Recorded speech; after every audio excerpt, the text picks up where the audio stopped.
Good afternoon, folks. Good afternoon. My name is Amy Allison, founder of She the People. And I'm coming back up on stage as we filter in the room and we take our seats. This afternoon is going to be phenomenal. What did you think about this morning?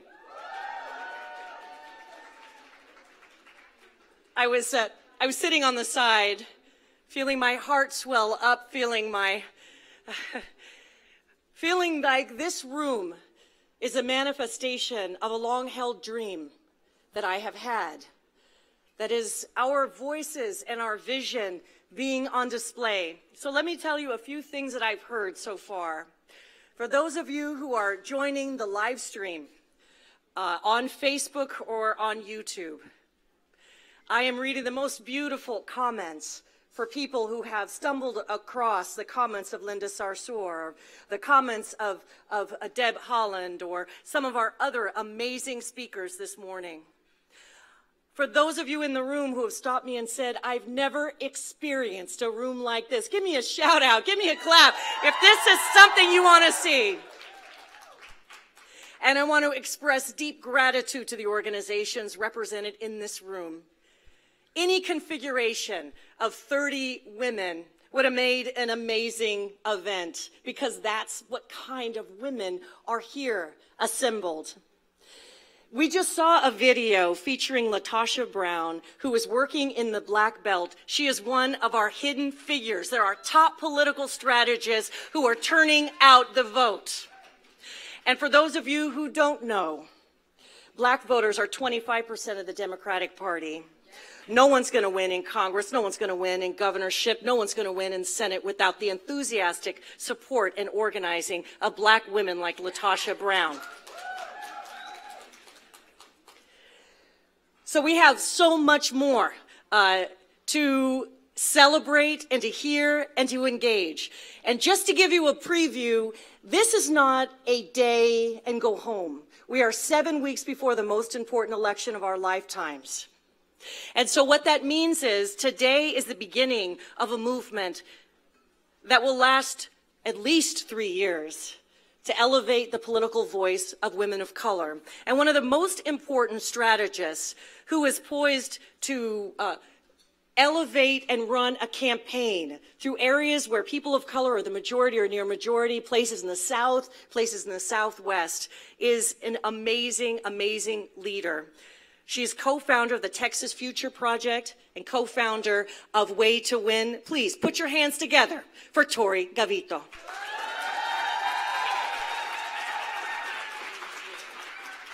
right, so we're going to keep the energy up. I need my panelists to come up. We're going to just get this started. It is an honor to be here today.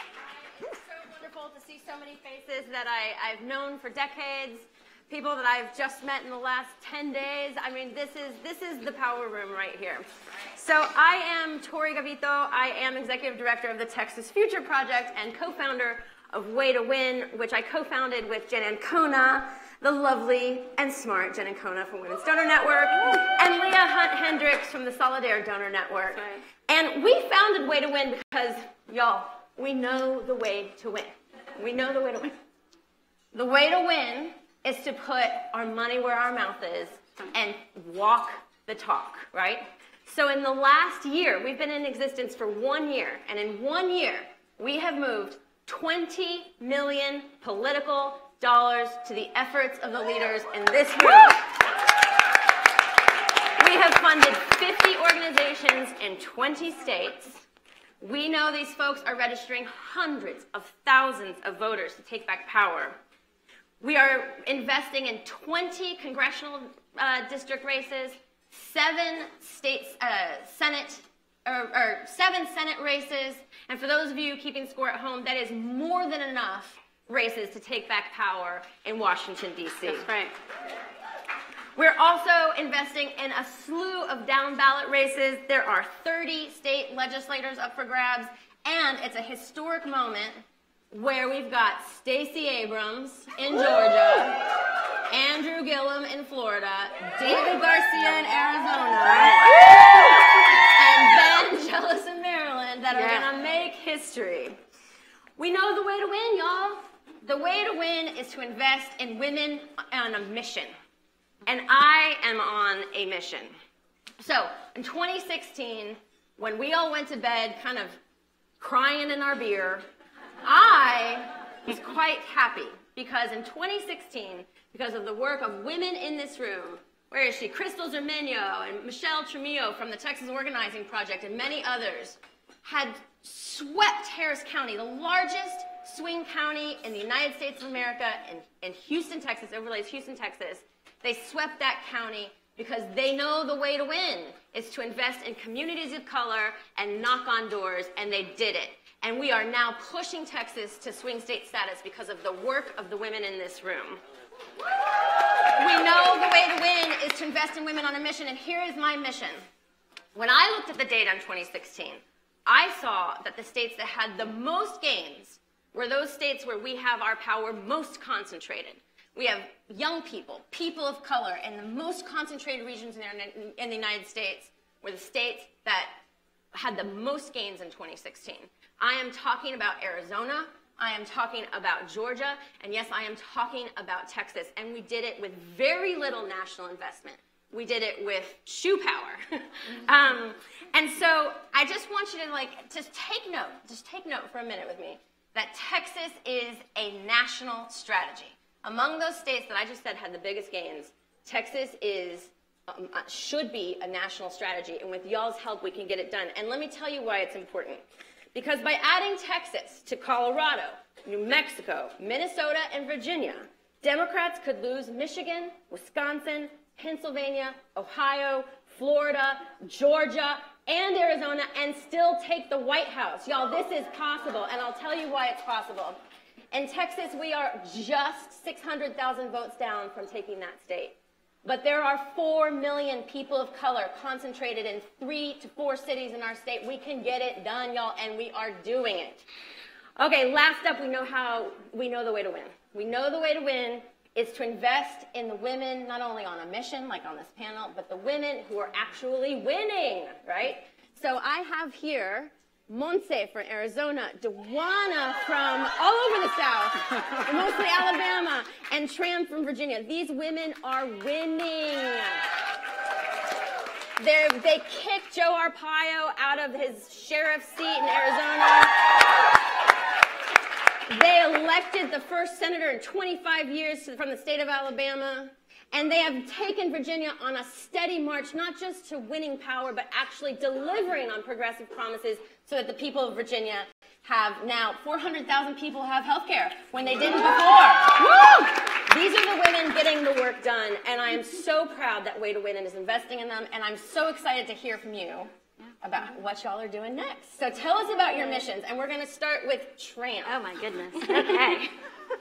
Well, this is an amazing opportunity, and thank you so much for being here. Like so many women who spoke earlier, I am a daughter of immigrants. I myself was born in a refugee camp in Thailand when my parents were part of the second wave of boat people who left Vietnam after the war. We came to Virginia, of all places, and settled our roots there at a time when Virginia was not what it looks like today. So growing up, I was very, very different. When I was in first grade, my classmates debated in front of me whether I was black or whether I was white because I looked too different, and they needed to put me in a box.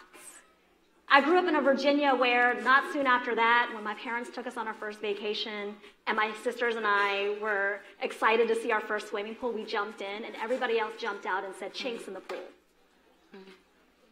That was at a time when only 1 in 100 Virginians was foreign born. That was like just a little over 30 years ago. I don't want to age myself. But you fast forward to today, and that 1 in 100 is now 1 in 7. That's right. Wow. So growing up, when I was told, don't worry about it, keep your head down, focus on education, at this point, there is no reason for people like us to keep our heads down, right? So for the last 10 years, our organization has been on a mission to engage this rising American majority in Virginia in this new face of the South, where we don't have to keep our heads down, where we're registering hundreds of thousands of voters, knocking on over 1 million doors, and winning. We have elections every year, y'all. So there's no break. It's every year. And every year we have been steadily winning. But it's not just about the elections. Right? So we have done a steady stream of winning year after year. We took the governor's seat. We took the lieutenant governor's seat. Second African American to win statewide in Virginia in its history last year. But it's about what happens after November, to make sure that our communities have a seat at the table and we get to win and put forward a policy agenda that improves our lives. So in 2013, when we had a governor's race and we talked about rights restoration as the #1 issue that faced African American communities in Virginia, and we held our elected officials accountable after that. So when Terry McAuliffe signed an executive order to restore over 200,000 formerly incarcerated Virginians with their civil rights in 2016, that was as a result of not just Terry McAuliffe winning the election in November 2013, but because of the organizing that happened after he won that election, so that we could hold him accountable to sign that executive order. Those folks are registered to vote. The folks that registered to vote after that executive order turned out at 79% in the 2016 election. Right? We got Medicaid expansion after a 6-year fight this past May with a number of coalition partners. We're now nearly 400,000 Virginians, primarily working class people of color, finally have access to affordable health care. This is the way we win, when we not only think about elections, but we think about what happens after the election. Right. So I know that while we are facing the most important midterms of our lifetime right now, we need to start thinking about what happens on November 7th. That's right. It's not just about November 6th, it's what happens on November 7th, and after that, how are we holding our Congress and our elected officials accountable so that we actually have this path forward for all of us to win. So yeah, that's a little taste of Virginia. Yeah. All right, Monse, tell us the mission you're on.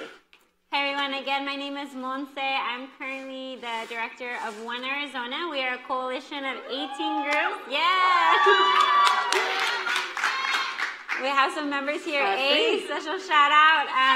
And we do civic engagement work concentrated on voter registration. This year is our biggest voter registration goal to date. 200,000 people to vote by October 9th, which is in 2 weeks about. I'm super excited, and our partners are going to accomplish half, if not more, of that goal. So and Ace, the group right here, why don't you stand up and show yourselves? Woo! They're one of our teams doing this amazing work, and a team that has mostly women leading the way in this voter registration effort. So super, super proud of this group. But I wanted to talk a little bit too about 2016 in Arizona. That was a year that we got our PIO out of office and we ran a campaign. Yes! That married action and movement work with field tactics that we know work and get people out to vote, and social media. We married these things really, really well for the first time, really pushed on a clear message and didn't stay away from the BASA or PIO messaging, and that activated young people and activated communities that had felt unheard and felt like, well, the time I did, it didn't really work out. That's right. And also, I worked on the minimum wage campaign that year as a field director, and we got more votes for that ballot measure than either presidential candidate in 2016 in almost every legislative district in the state of Arizona. So that also showed us and told us that people care about policies. They want to hear from candidates and people about things that affect their lives every day, like minimum wage and sick days, which that ballot measure also added. And those are things they weren't hearing from either presidential candidate, and they saw on the ballot, and that was a citizen-led initiative. So, again, with the folks that we're keeping accountable and also in our communities, building folks to learn how to govern and learn how we take power back through initiatives like this, through lobbying, because we can also do that. we are paving the way for leaders like these girls to do as well, ladies, women. Into the future, we actually led, even just this year, our first high school lobbying legislative day, where ACE led, and we took high school students and their teachers. As you know, this year in Arizona, teachers walked out demanding a raise and didn't work for at least 10 to 12 days that they held a sustained action at the Capitol. So our folks are activated in Arizona. They were activated in 2016 and told us that what we care is to see things that affect us every day, and we want our candidates, our representatives, to care about us and our daily lives. That's right. Yeah. Okay, Joanna, tell us your mission, and let's leave time for Q&A. Sure. Well, like, wait a minute now. Everybody that had a chance to talk about all that good stuff, and you telling me about the clock. Yeah. But that's all right. You know, this is what we gonna do. That's what they do to us black women sometimes. But I'm telling you, it's all right. But you know what? To be perfectly honest, we have been in partnership. Tori and I have been in partnership with women on the stage, honestly. Without these partnerships, a lot of our issues would not get a platform, right? And so give yourselves a clap for being here today to amplify the work that's going on all across this country. Again, my name is Joanna Thompson. I bring you greetings from a reimagined South in Birmingham, Alabama, where, you know, last year we were able to do something that nobody in this country believed that we could do, which was elect a Democrat to Senate for the first time in over 25 years. And so even though we're having to keep the foot to fire with him, amen, we did it. And just like we did that, we will be able to bring him out and put somebody else in there if we have to. Right? And so because this is about sustaining movements and what we can do. And so what we decided, and I had done a lot of work leading up into Alabama. I'm originally from Birmingham, but I worked in the administration of President Obama. I worked with Cory Booker. I've worked with so many dynamic leaders who I saw, you know, when they got the resources and put the infrastructure in place, and all of that, amazing things could happen. But I kept saying, why do we not see this same sort of investment in places like Georgia, where all we need is X amount of resources, and we know we can turn out black and brown people to change the state of Georgia. We know if we put that money on the ground in places like Alabama and North Carolina and Florida, that all we need is the chance to put the resources on the ground and to build out the infrastructure that we could win. And what we realized is they didn't want to win the South. That's the reality. They did not want to win the South because they knew that if we won the South, we would change this country again forever. And so that's what we're doing, right? And so, you know, we started a program called Woke Vote. Some of you may have buttons out here. Deanna Reed, one of my colleagues, is here today with me. And what we determined was that there are black millennials and black people in the black faith tradition that have not been organized to the best of our ability, that have not been invested in to the best of our ability, who have not been taught how to lead their own programming, stuff that makes sense for them to go out and continue to do so. We figured, listen, yeah, we know how to do some things, but what would it look like if we actually invested in the people who are indigenous to the ground, who know their communities, who know their black sacred spaces, and make sure that they have what they need to continue to move forward. And that's what we did. We raised over $4 million to come into black communities in 2017 in Alabama. Never been done before. Right. And what was amazing about that, and I think this is maybe many of you are fighting this too, is that, you know, when we were raising this money, we knew that work had to look different, right? That some of the traditional models do not work in communities of color, and we need to stop doing it. We need to stop losing for no reason. And so what we told them is that, you know, you've got to do cultural specific programming. You've got to do work that looks different than somebody just showing up 2 days before the election with a hot dog at church. Like, that's not going to work for our communities anymore, right? And so, but guess what? They told us, well, y'all figure that out, but we still only want most of our money to go to these traditional things that we believe work. So we had to prove to them by raising our own resources to do this non-traditional programming, which is actually what made the difference in Alabama and what's making the difference right now in Georgia and what's making the difference right now in Florida. And so I want to stand with women all over this country who know the way to win, who know that if we have the resources that we can do so much more than what the traditional modeling says. And the last thing I would say is that, you know, much to what Tran was saying about Virginia and about what happens after the election, our young people particularly are not as motivated by candidates anymore, right? Mm-hmm. That is not how you are going to win over the vast majority of the South or anywhere else. And what we realize is that we had to help them to believe and understand that the vote is a strategic tool. It is a part of a larger liberation strategy. And so as we were beginning to help them understand that, that made them feel free.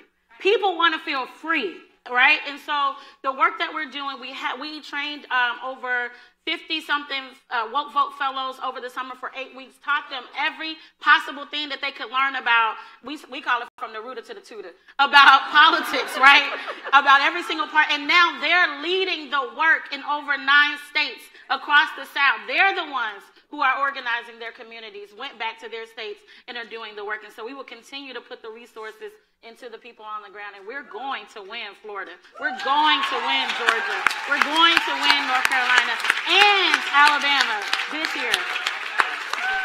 Yes. All right. So Tram last night was actually taking calls at like 10 p.m. PT time from Pacific Coast time, from Virginia, from the governor's office, and so I'm going to ask you the question. You have to answer it the way you did in the green room. And the question was, you've leapfrogged the old boys club.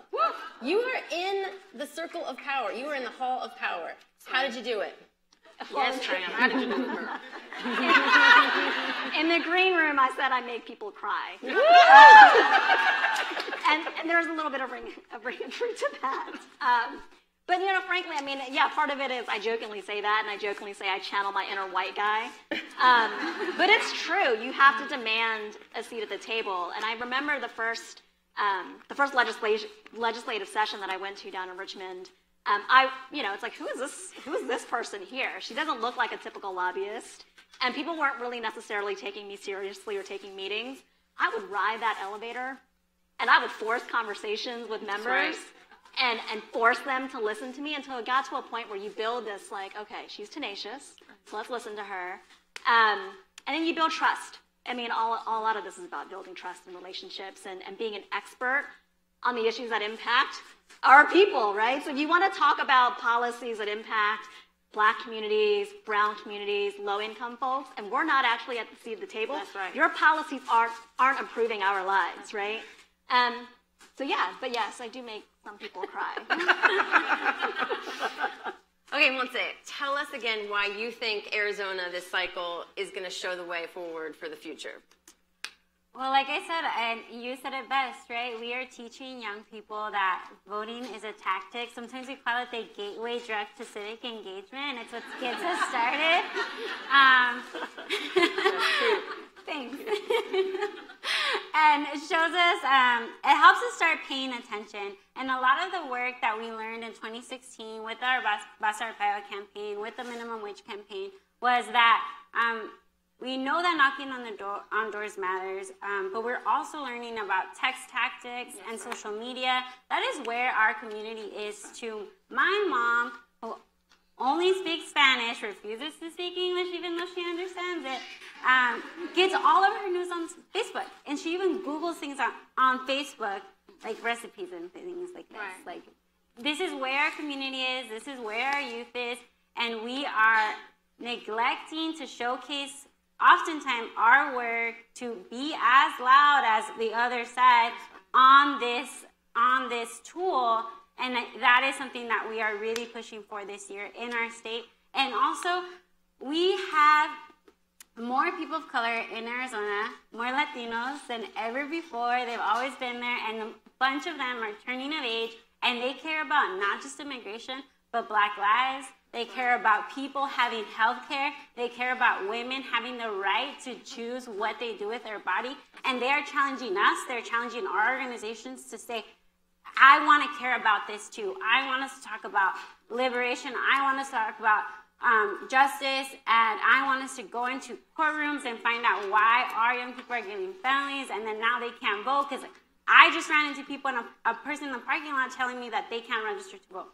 So our youth are really challenging us to do more.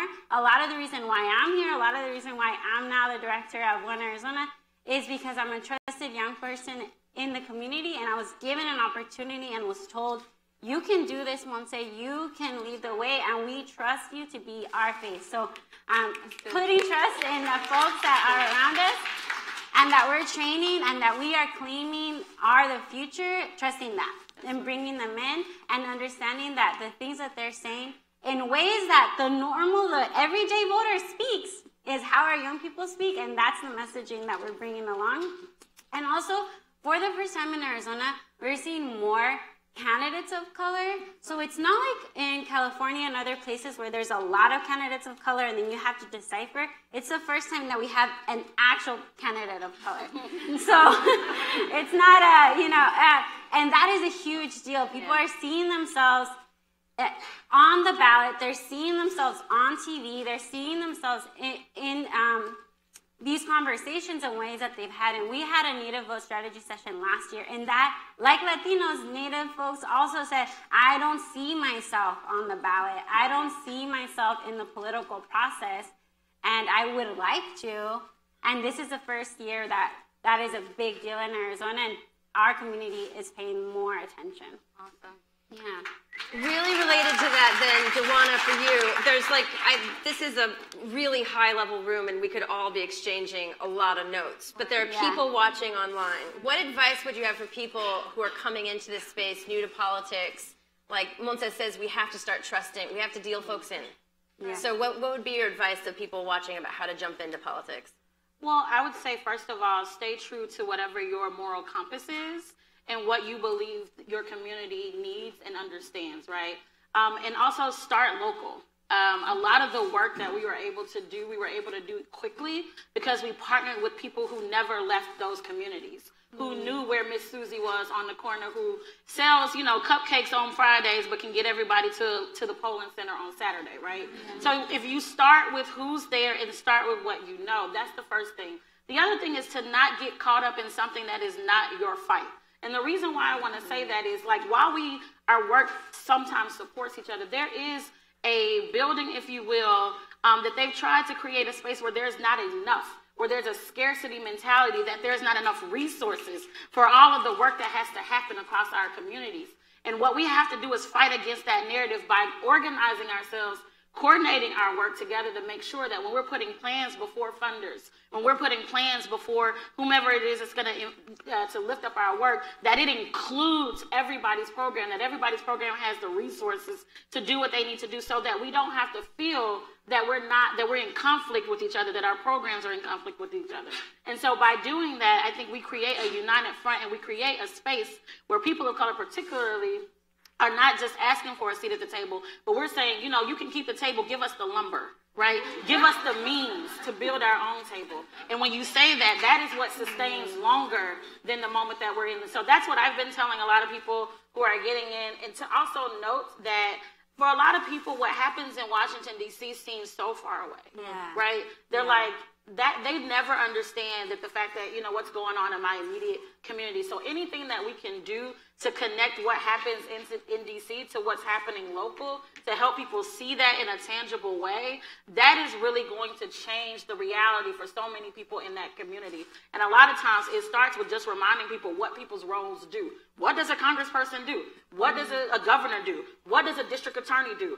What does a city councilor do? And by showing them what they do and aligning how that work leads, the last thing that we've told a lot of people is we can win every election that we want to win, but if that work is not sanctuaried all the way up to Congress, we will lose every single time. That's how we have lost minimum wage fights. That's how we have lost the initiatives for women and for kids and for immigration and all these different things. Is that yes, we got a progressive person elected on the local level, but there was nobody progressive in the House for the state. There was nobody progressive for our congressional office right in the state of Alabama. And so we got people excited, but then we didn't do the work of making sure that that thing could go all the way where it needed to go and be sanctuaried. And so we've been talking to people about making sure those plans move all the way from where it needs to begin to sanctuary the work all the way to the end. Okay, I think we can do this in the time that we have left. So we are all here because we stand on the shoulders of heroes, right? Absolutely. And my hero, La Mera Mera Dolores Huerta, was here today. Woo! And I think we have to honor that. And what I want to do is just that one question down the row, who are the heroes that fuel you? Just to answer the question down the row and we'll wrap it up. Go ahead. Okay.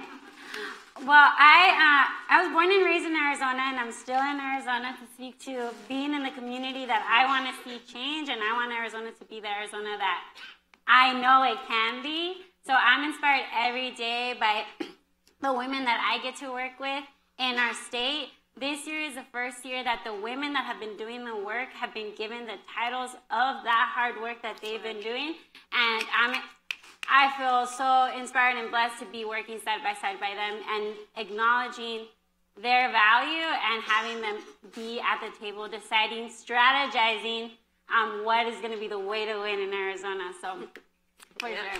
Awesome.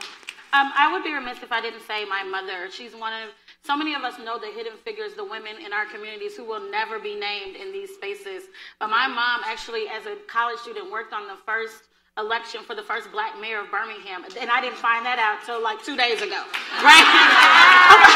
I've been working in politics for 15 years, and she just randomly says, "Oh yeah," and I'm like, she was like, "Where did you think you get that from?" And I was like, "Oh, I guess I get it, naturally, right, organically." But how many women in our communities have pushed forward movements, and we will never know their names? So I lift up every single one of those faces that go unheard, that go unknown, their names that go unheard of. But the people who created spaces like this, the Amy Allisons of the world, the Tori Gravitos of the space, I lift them as well because we need them to continue doing the work. But please, the stories behind Coretta. You know the stories behind Rosa. For every Rosa, there's 15 Rosas, right? For every Coretta, there's 15 Corettas. And so please remember to lift up those people from our communities who have been doing this work without notice and without resources for a very long time. Well, we bring in the resources. Y'all bring the notice.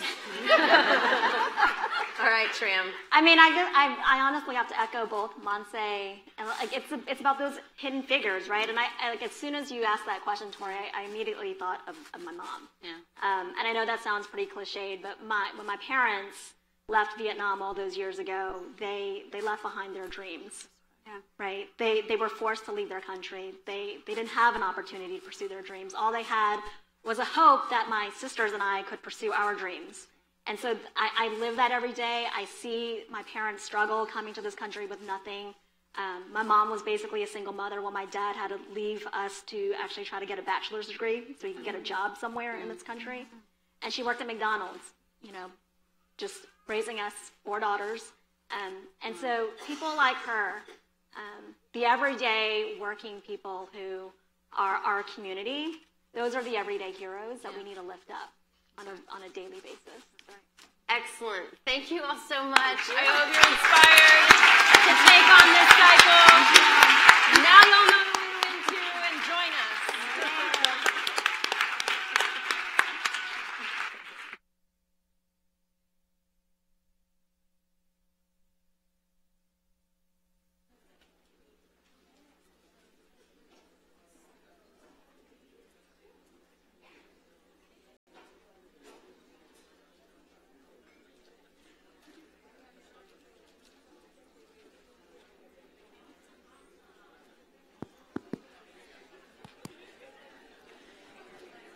For those of you watching on the Facebook live stream, don't forget to tweet about your favorite speaker, your favorite quote, or your favorite She the People moment at #SheThePeople18.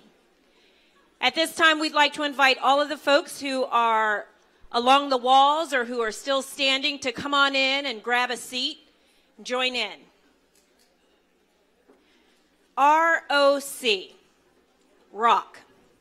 It stands for Restaurant Opportunities Center. The mission of ROC United and ROC Action is to improve wages and working conditions for the nation's restaurant workforce. Welcome to the stage the co-founder and president of ROC United and ROC Action and the director of Food Labor Research Center at UC Berkeley, Saru Jayaraman. Thank you. So the real sheroes here are these amazing people who are restaurant servers and bartenders and workers who've come from all over the country. They're here today from New York and from Michigan and from Washington, D.C. and from Los Angeles and New Orleans. And they've come out because they are the rising American electorate. They are the face of the future. They are the women of color that are going to determine the future of every next election in the United States. They're the people who serve us, the women who serve us. So I hope you get a chance. We're all wearing these shirts. I hope you get a chance to talk to them throughout the day because we're all here together to say enough is enough. So a little bit about what we do, what we fight for. We represent right now the #1 fastest growing private sector employer in the United States. We just hit the 13 million worker mark in the restaurant industry. That means 1 in 11 American workers currently works in the industry, and 1 in 2 Americans and 1 in 2 women has worked in this industry at some point in our lifetimes. How many people in the room have worked in restaurants at some point in your lifetime? Look around the room. We are the fastest growing industry in America, and yet we are the absolute bottom of the barrel, lowest paying. That is because of the money, power, and influence of a trade lobby called the National Restaurant Association. We call it the other NRA. It represents the Fortune 500 chains, the Applebee's, the IHOPs, the Olive Gardens. It's been around, it turns out, since emancipation of slavery, when it first demanded the right to hire newly freed slaves, mostly women, and not pay them anything at all and let them live on this newfangled idea that had come from Europe called a tip. And that idea that a mostly black female workforce could get a $0 wage was made law in 1938 as part of the New Deal, which says everybody now has the right to a minimum wage except for tipped workers who get a $0 wage as long as tips bring them to the full minimum wage, a direct legacy of slavery. And we went from $0 in 1938 to the whopping $2.13 an hour, which is the current federal minimum wage for tipped workers in the United States in 2018. There were multiple speakers who said, I worked at $2 or $1 or whatever in their youth. It is still that wage today in 2018. A $2 increase over 80 years. How is that possible? It's possible because this is a workforce of women. And do I need to say more than the fact that the largest employer of women in America pays $2 an hour to its workforce? What more do we need to know in terms of how much corporate America values us, values our labor, values us as human beings, than the fact that we get paid $2 an hour?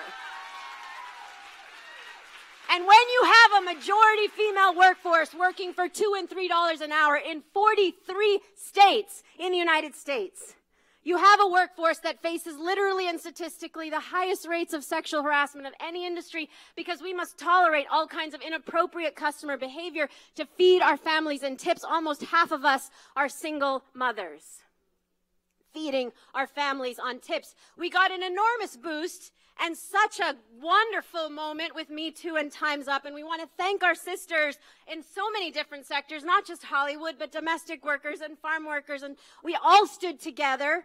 Our voices and stories were uplifted. And as a result, we had been fighting to get rid of this absurd and ridiculous minimum wage of $2. And as a result, Governor Cuomo announced earlier this year that he would make New York the 8th state to eliminate this ridiculous sub-minimum wage for tipped workers.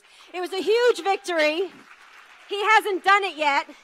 He will do it any day now. But in June, we actually won this issue on the ballot in Washington, D.C., our nation's capital, raising the wage from $3 to $15 in June. But the biggest story is Michigan, where we mobilized 400,000 people to get this on the ballot, to get rid of the wage of $3 in Michigan and raise these women's wages to $12 an hour.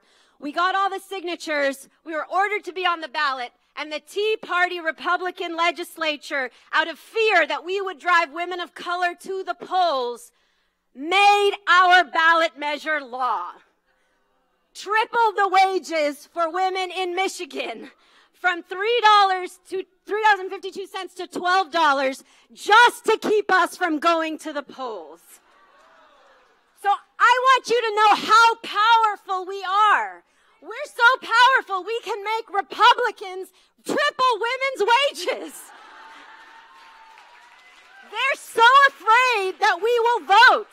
They will do anything to keep us from voting.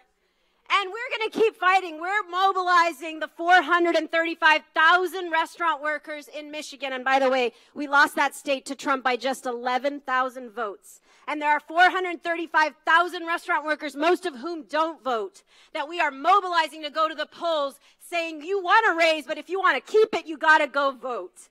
So we know, because we're doing it in Michigan and we're seeing it, that we have enormous power. We're sitting on 13 million people, mostly women of color, who don't vote, who can't vote, who feel completely disengaged from the political system. Wouldn't you, if every party, every candidate left you behind at $2 and $3 an hour, wouldn't you feel completely disengaged from the political system? So we are mobilizing people to vote themselves a raise. In a way that no candidate, and I love all the candidates in the room, but no candidate and no amount of canvassing is going to get our people out to the polls like actually being able to vote themselves a raise and an end to sexual harassment. Here in California, we're taking it a step further. We've got One Fair Wage 2.0. We already have a wage, but we need to fight to end racial segregation in our restaurants. And we're going to fight to protect workers' tips and gratuities. For all of you Californians, we need your help. We're moving that legislation next year. But we are under threat. We are winning everywhere. And I have to give you a warning because this is difficult to hear. Every time our women stand up and say, we need a wage, all we're asking for is a wage like everybody else. And they share their stories of what it's like to live on tips. And they share their stories of sexual harassment. They get attacked. We've been attacked. Death threats, millions of dollars in lawsuits, going after our funders at their homes, putting my children's pictures up on their attack websites. And last night, again, a warning. Last night, one of our members received a very severe death threat. She testified in Washington, D.C. at a hearing that was packed to the gills with people demanding that the D.C. Council not overturn the will of the people, the measure we just won, raising the wage from $3 to $15. And this is what people said, the men who were fighting us, who are attacking us, said online. I'm going to call her Thelma. Would you like some information on Thelma? She needs to have her life ruined. I want to see the complete destruction of her. I want to see her have another mental meltdown. I have worked with her before and have her believing I am her friend. She is a shit bag of C-U-N-T and deserves to have her life destroyed. And I would love to help you do that. How low and dirty do you want to get with her? This is what happens when women of color stand up and say, I need a wage. Time is up. I need a wage. I will not be disrespected. If you are truly going up against the powerful forces that control our lives, those corporate powers, this is the pushback that we get. We knew we had to expect this because we're actually threatening the most powerful forces in America, corporate control. So we need your help. We really need your help, as you can see. We are asking everybody to go to our website, One Fair Wage /Rock Action. One Fair Wage /Action. One Fair Wage /Action, sorry. I'm sorry, I'm emotional after reading that. Because I've gotten similar messages myself, so it's very painful. So onefairwage.org/action. Onefairwage.org/action. We need you to sign up. We need you to join us. Because one thing is true. Yes, we are a powerful group of people. Yes, we can determine the future of this country. But we will face this kind of pushback as we do it. We must expect it. And we have to stand together as we go forward to actually win back our country. Thank you.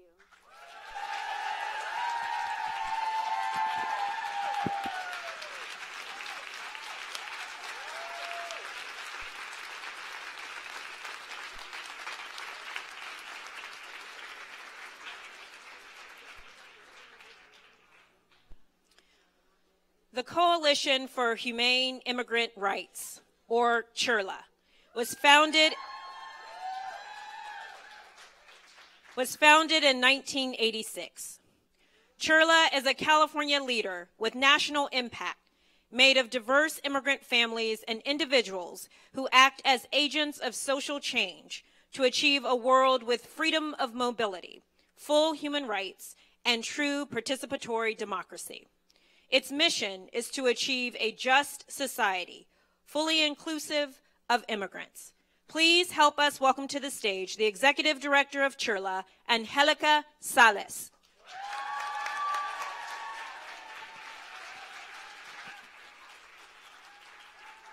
Buenas tardes, mujeres. Buenas tardes, mujeres. Thank you for having me here at She the People. As I like to say, ella es el pueblo. I am the Executive Director of CHIRLA, and I'm also the co-chair of FIRM, the Fair Immigration Reform Movement. FIRM is our country's largest immigrant rights organizing network, made up of 33 state and regional rights organizations. The majority of them are run by women, immigrant women. Today, I am honored to be joined by my fellow FIRM executive directors, my sisters from Colorado, from Arkansas, from New Mexico, from Texas, from Kansas, Arizona, Alabama, Washington, D.C., and right here from California. One of our very own, Pramila Jayapal, used to be the executive director of One America. She ran for Congress in Washington State, and she won, and she's there with us fighting the fight. So we are a proud cohort of immigrant women. At FIRM, we join our power to ensure that immigrants are fully and equitably included in this nation, and that immigrant families remain together without fear of persecution and deportation. We fight for just and humane change to our immigration laws so that immigrants and refugees are welcomed in our country and are allowed to thrive with their families. I am a proud immigrant woman from Mexico. I am a proud daughter of Rosy Astorga, a woman like so many other immigrant women today who came to this country so I could have a chance. She wanted me not to go hungry and to have an education and the opportunities that she only dreamed about for herself.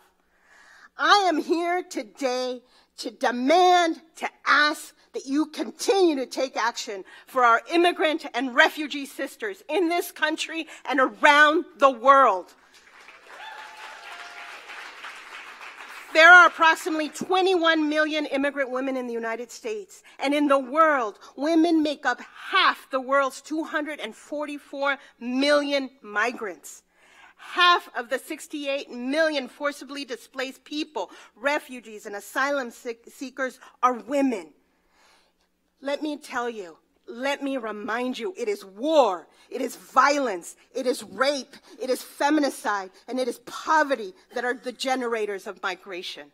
Our sisters with their children are escaping unimaginable threats to their lives.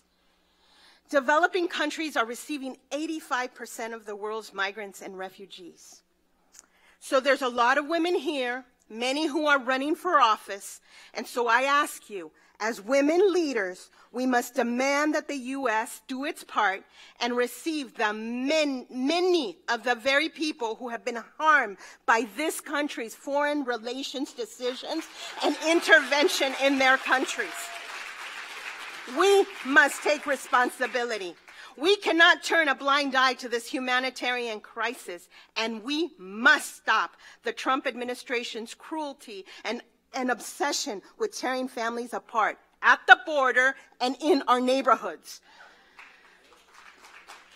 Today, immigrant women with DACA are at the mercy of the courts to remain in this country. Hundreds of thousands of Haitian, African, Honduran, Salvadoran women with temporary protected status are being told to leave this country, even though they have been working here and thriving here for years, for decades. Their children are U.S. citizens. And every day, immigrant women in the workplace are exploited and sexually harassed because their undocumented status makes them vulnerable. The situation is dire. And nonetheless, despite this reality, immigrant women are standing up and fighting back. They are ferociously fighting to keep their families together. They are crossing borders to safeguard their life and that of their children. They are fighting in their unions and at ROC and at so many other worker centers for better wages and to stop sexual harassment. They are the leaders of our community. At Cheerleading and at many of the other immigrant rights organizations, immigrant women are the ones that are leading sophisticated electoral campaigns. I see women in my organization, young and old, hitting the streets and knocking on doors to compel others to have the courage that they had to defend their families.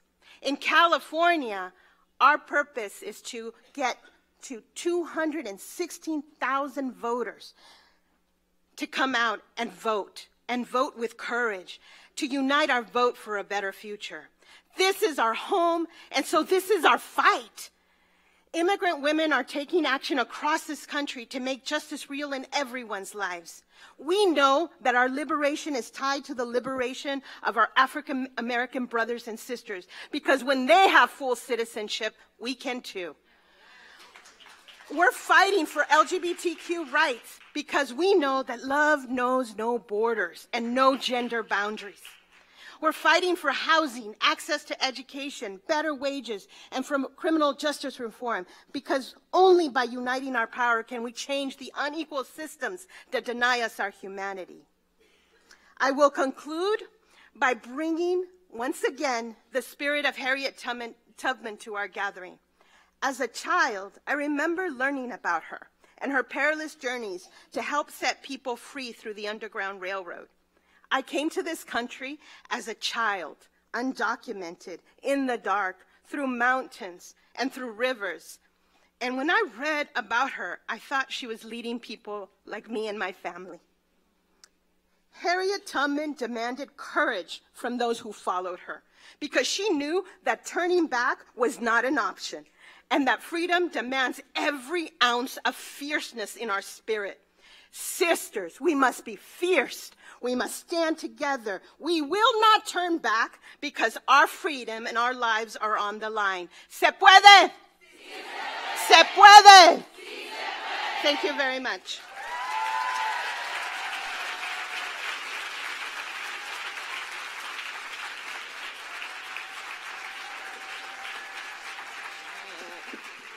All right. Good afternoon, ladies. Are you enjoying yourself?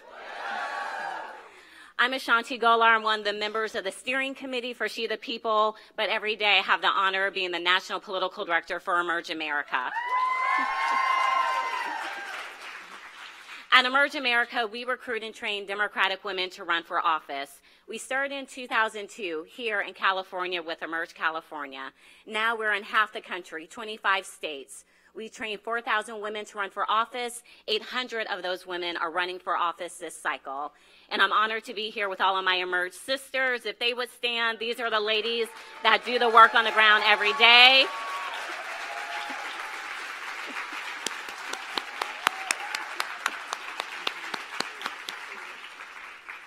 At Emerge America, we know that if you want a reflective democracy, that means that you not only need to have women involved, but you need to have women of color involved. We know that women of color don't need the permission of gatekeepers to run for office. They can step up and lead without them. We know that women of color don't only have to represent districts that are predominantly people of color, because people of all ages, races will rally around us, because we have great ideas, we have passion, and we're committed to what we do. We also know that when women of color run for office, that hire staff of color, vendors of color, consultants of color, because they know that we belong in every spectrum of politics. But we also know that women of color don't just belong in the room and having a seat at the table, that they belong in that room at the table making the decisions. The woman I'm about to introduce next is one of the women who gets to make those decisions every day. Women are currently 25.3% of state legislatures. Women of color are less than 10%. There are only 2 women of color that are speakers of the House. 2018 is going to be an important election year when we think ahead to 2020 and redistricting. So we shouldn't just be thinking about winning these seats. It's about who's going to be in these seats and making sure that we elevate these women up to the highest level of state houses. I first met Crisanta Duran when she was the president of the Colorado Young Democrats, and I was the president of the Nevada Young Democrats. Even back then, it was very rare to see women of color leading a state Young Democrats organization. And I followed her career ever since then, and I always saw how committed she was to women, women of color, equal rights. And she leads Colorado every day with that passion, with that vision, to make it a great state for everyone. So please welcome to the stage my great friend, the Speaker of the Colorado House, Crisanta Duran.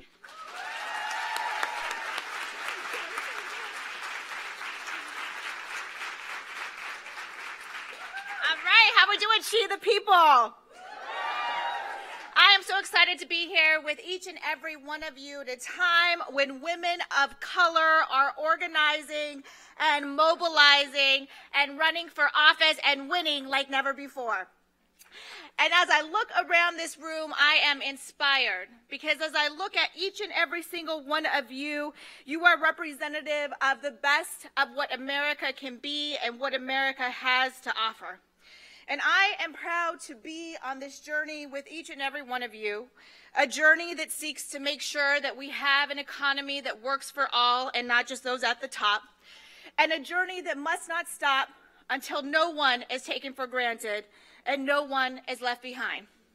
And for me, this journey started many years ago, long before I ever came into elected office. Because when I got out of law school, I went to work to advocate for working people.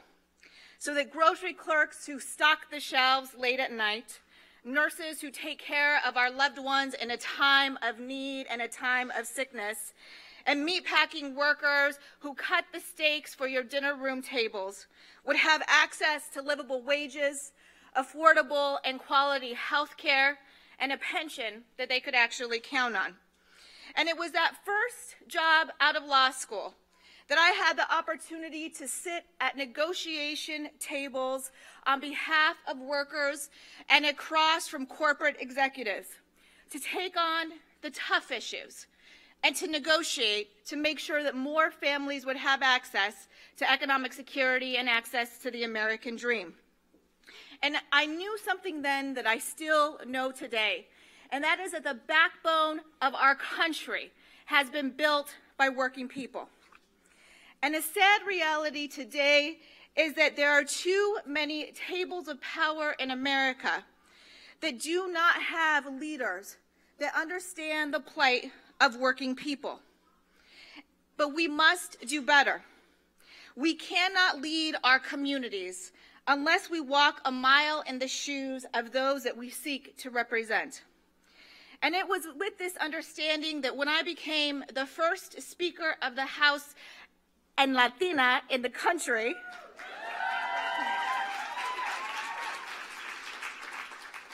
that I came into the position with a sense of urgency and an understanding that the status quo would not work, so that we would work together to never miss an opportunity to be able to deliver results to the people who have elected us. And I am proud to say that in collaboration with my colleagues, the last 2 legislative sessions are being held up in the state of Colorado as the most productive in a decade. Because it turns out that when you put women of color in charge, we get things done. And so as we continue this journey together to level the playing field, it is more important than ever that we also stand firm against the elevation of hate and of fear. And that is why in Colorado, we passed the bill, Colorado Assets, so that undocumented students could gain access to in-state tuition. Last legislative session, we fought for and we won the reauthorization of the Civil Rights Division so workplaces and public accommodations and housing can be free from discrimination and harassment in our state. And this past June, when I heard of the manufactured humanitarian crisis that was happening at our nation's border, at a time when families were fleeing to the United States to seek asylum, I went to Tornillo, Texas, also known as the tent city, to give a voice to the voiceless for those families that were being separated. And regardless of whether you are a Republican, a Democrat, or an unaffiliated, I would hope that we would all be able to agree that tearing those boys and girls away from their mothers and fathers without even having sufficient documentation of which kids belonged to which parents was cruel and it was inhumane. And right before I got to the border, I saw that our First Lady, Melania Trump, wore a jacket because she was there visiting a detention center. And the jacket said, "I don't care, do you?" And when she was asked about it, she said, "Well, it was just a jacket." And when I saw that, I decided to make my own fashion statement and make my own jacket. And so I wore this jacket to the border, which says, "Colorado does care," to send the message that Colorado does care and America does care, because we are a country of compassion and we are a country of love. And at times when it is difficult to love, we must love harder. Because our continued success as a nation right now is not guaranteed. And there is a dangerous movement afoot. Because if the elevation of hate and of fear catches hold, if language that is not normal becomes normalized, then our democracy itself is at risk. And as we continue our journey together, I know that there is much frustration and anger, fatigue at times to see a Supreme Court nominee that is sure to strip the rights away of many, to see tax breaks for the wealthy while hardworking families still have a difficult time getting ahead, and special interest dollars that come into our elections to be able to buy them.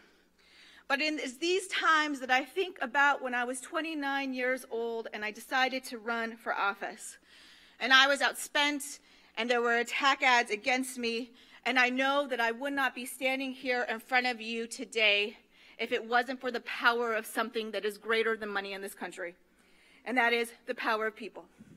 It is the power of us to be able to build our communities. And in a time of tragedy, it is incumbent on each and every single one of us to make sure that America's future is a story of triumph. And I am convinced that it will be women of color who lead us to where we need to go.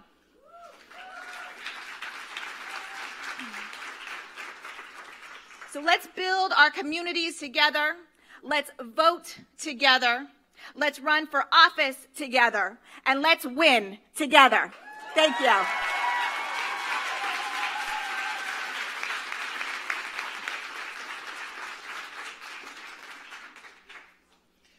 There is God alike and warlike and strong like only some show. There is sad alike and mad alike and had alike, we know. But by my light be I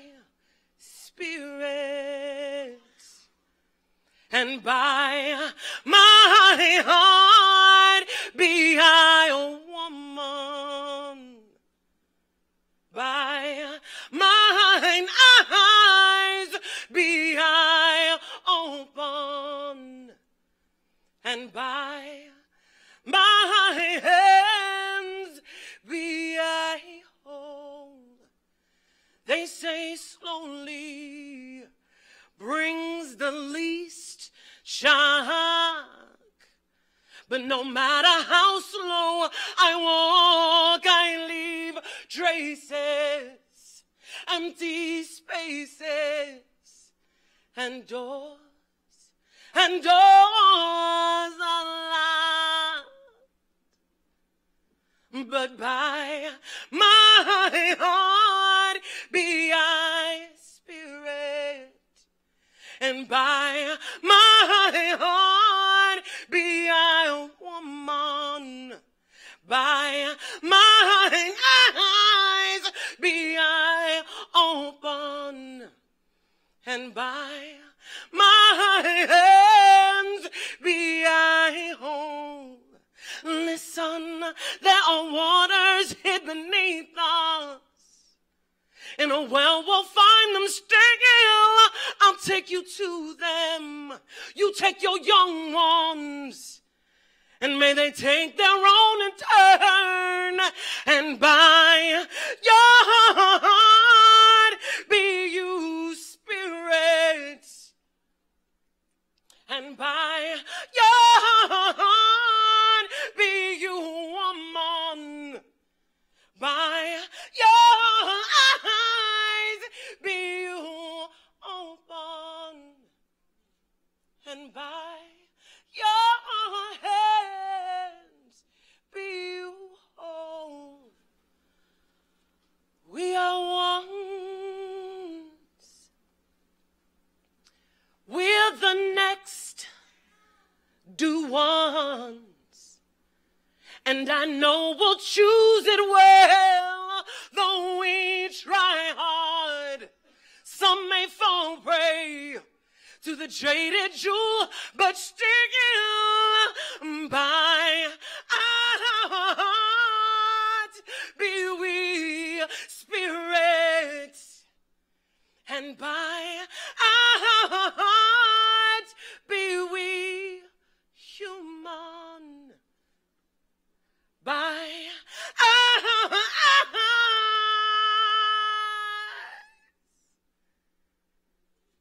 be we open, and by our hands be we whole. By our hands be we whole. By our hands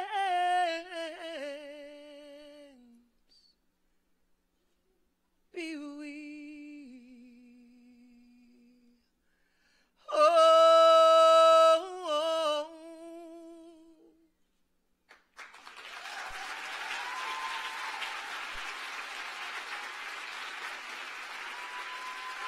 You all are beautiful. Thank you so much.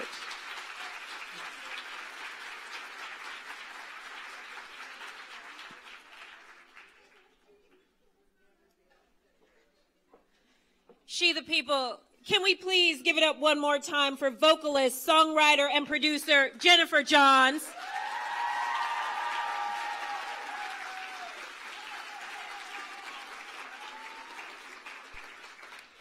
Well, right now we are going to take a short break.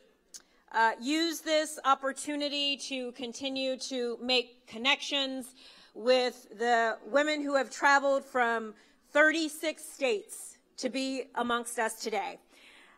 Grab something to drink. Don't forget to take pictures and post online, #SheThePeople18. We will restart the program promptly at 2:15. See you then.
Ladies, please take your seats. We're going to get started.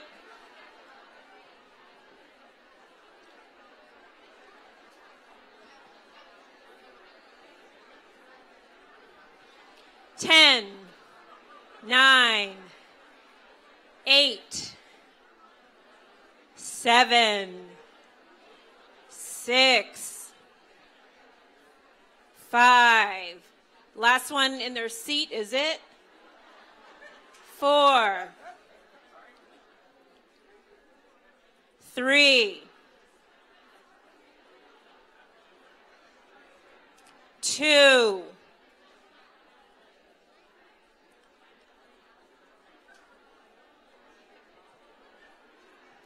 'Our next presenter is a 10-year-old fifth grader from Sacramento.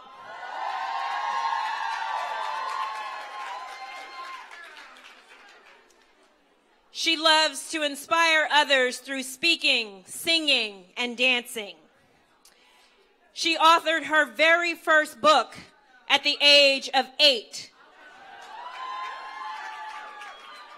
entitled Say It, which is a book of daily positive affirmations and inspirations for all children. Please help us in welcoming, representing iGeneration, the one and only Lyric Watts.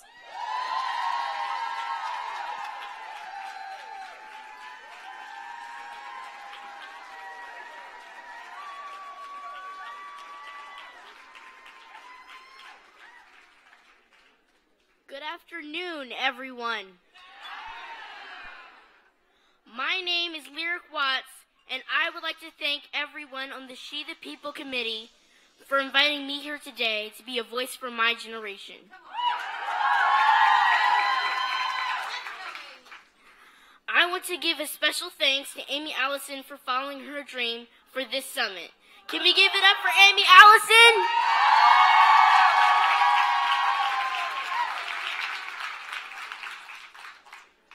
A wise woman once told me that if you can win the youth, you can win the future. Well, today I am proud to be a part of that youth generation and thankful that I am able to use my voice for good. I am 10 years old and I have a dream to see young women rise up and be a part of the conversation on how we can make an impact in our communities and in our world.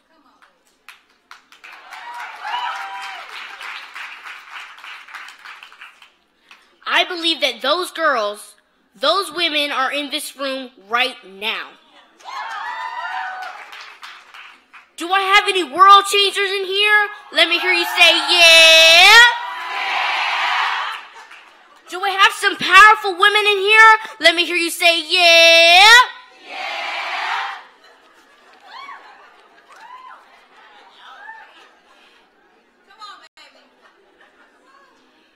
We have a voice. Let's use our voice for change. On the count of 3, repeat after me. 1, 2, 3. She the people.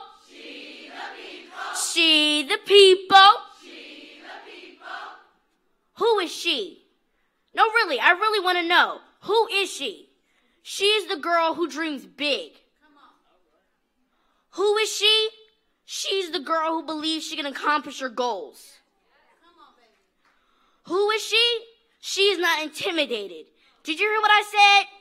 She is not intimidated by society's standards of what success looks like.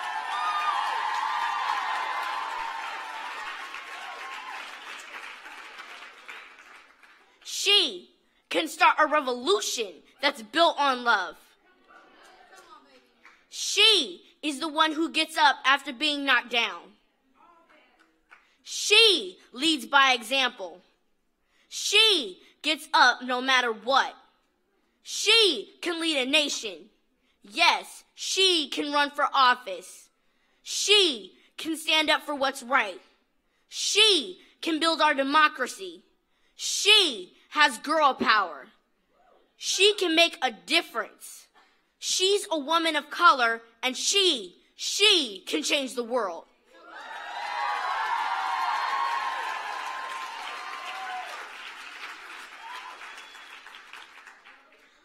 want to leave you with this absolute truth.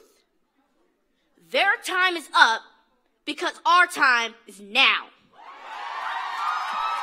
Thank you.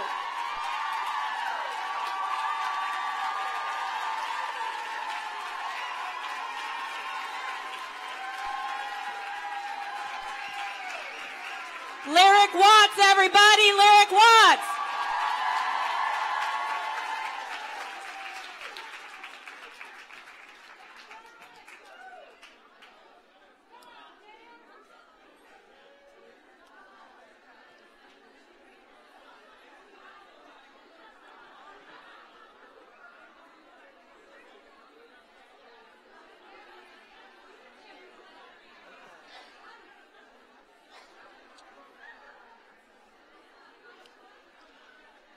Higher Heights. Higher Heights is the only national organization providing Black women with a political home exclusively dedicated to harnessing their power to elect Black women, influence elections, and advance progressive policies. By strengthening Black women's civic participation in grassroots advocacy campaigns and the electoral process, Higher Heights is creating the environment in which more Black women and other candidates who are committed to advance policies that positively affect Black women can be elected to public office. Please help me in welcoming all the way from New York City, Higher Heights co-founder, Glenda Carr.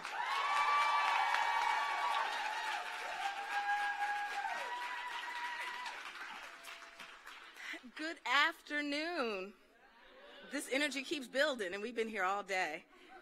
So on December 13th, we woke up to a chorus of America saying, "Thank you, Black women."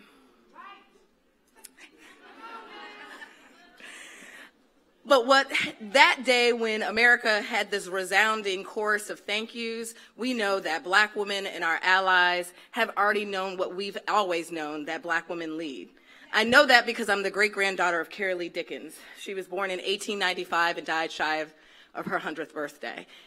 And although she had no access to, had a third grade education, wasn't supposed to own property, didn't have her right to vote, she dreamed a dream bigger than I could have ever imagined for me. She wanted her great-grandchildren to not live in a world confined by walls and glass ceilings. I know that Black women lead because Sojourner Truth stood in a room full of white women posing a question, "Ain't I a woman?" That speech is so relevant today. I know that Black women lead because Fannie Lou Hamer sat in the back of a church as an everyday Black woman that had worked a long day but wanted to use her voice in a way that would change the country. She held the Democratic Party to toe to ensure that our voices were heard. I know that Black women lead because 50 years ago this year, Shirley Chisholm stood in Brooklyn, New York, with her unbought and unbought leadership and ran for office, catapulting her to be the first Black woman to ever serve in that body. I know that Black women lead because Lyric shows us the future of Black women who will lead. So Higher Heights is building a national network of Black women and our allies to harness our political power in a way that embodies Shirley Chisholm's quote. She once said that if there's not a seat at the table, bring your folding chair.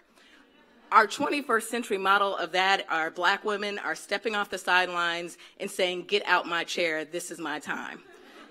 We're seeing that with Black women running oftentimes with little support, with less resources, but showing that we can run, win, and lead. I know that Black women lead because we have an opportunity in the next 46 days to harness our powers. I know that Black women lead because you're looking at me like Black women lead because I've been enjoying her all day. Black women lead because we know that when we fire up a Black woman, she doesn't go to the polls alone. She brings her house, her block, her church, and her sorority. So what do we need to do? We invite you to be part of this political home. When we said that word political home, one of the reasons why we coined that is that when a Black woman, like my great-grandmother, there was always a seat at a table. There was always an extra plate of food. So we are welcoming. We are stronger together, and we each have a role to play. So what are the 3 things we can do individually and collectively to ensure that Black women lead at the polls and on the ballot this year? Is to invest in Black women and invest in a 365-day-a-year investment, because we have shown that we are the best rate of return. So one of the things that I've done this year is I've doubled my political commitments. So you may have never given a donation to a political candidate or a political organization ever. Commit to write a check. And it could be a $3 check or a $1,000 check. Find someone or a cause that inspires you. Be truth tellers. Higher Heights has launched our Black Women Vote campaign in the spirit of Shirley Chisholm's Ain't I Woman speech, in asking you to tell your truths. So on October 16th, we are gathering Black women across this country in your living rooms, in your dining rooms, in church basements, in nail salons and hair salons, to tell our truths, to share what are the issues that we care about and what do we need to truly do to ensure that we are going to the polls, but going to the polls to change the makeup of leadership in this country in a way that will do what Black women and our allies want across this country. We want economically safe, economically stable, and healthy communities. So we invite you to be part of this growing movement of unbought and unbought Black women and our allies. If you pull out your phones and text 555-888, Black Women Lead, you will learn how you can step into your power in a way that will allow us to claim our seats at the table to ensure that Black women are leading this country to higher heights.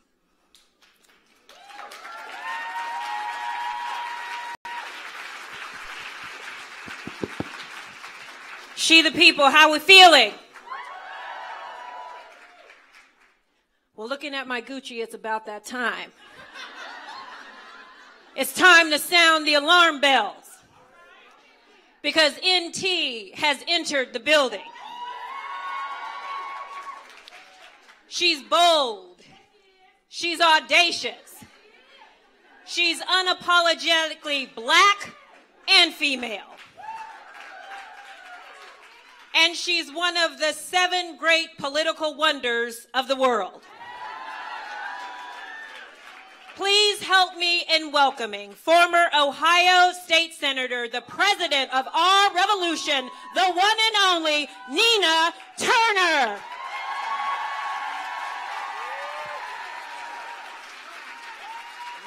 Woman, I should say.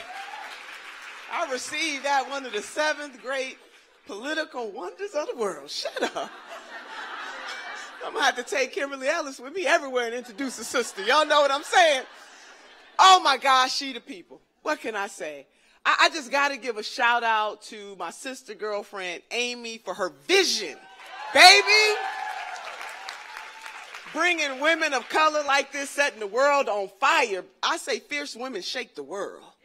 You know, when we move, the world shakes. And don't let us have some purpose with that movement, baby. Can't take it. Transcendence. Oh, man. I mean, everything that I've heard here and just the type of women that Sister Amy has brought together and the team and the crew. You know, sometimes you got to have people not sometimes, it is the people in the background to help the folks in the foreground. So can we give a shout out to the background singers making it happen? So sisters, what can I say? I mean, my sister Glenda Carr just peeked all into my notes. She took all my women, Sojourner Truth and Fannie Lou Hamer and all that kind of stuff. So I really do, you know, one of the beautiful things, and if you have not, hopefully every woman in here has this, and I'm looking at the clock because I want to make sure I stay on time. But this right here, this vision about what she the people really means, fierceness, but in love. Because see, love is the fiercest of them all. Love ain't weak, baby. It is because of love that women are in D.C. right now, Sister Linda, getting arrested to stop Judge Kavanaugh from being on the Supreme Court.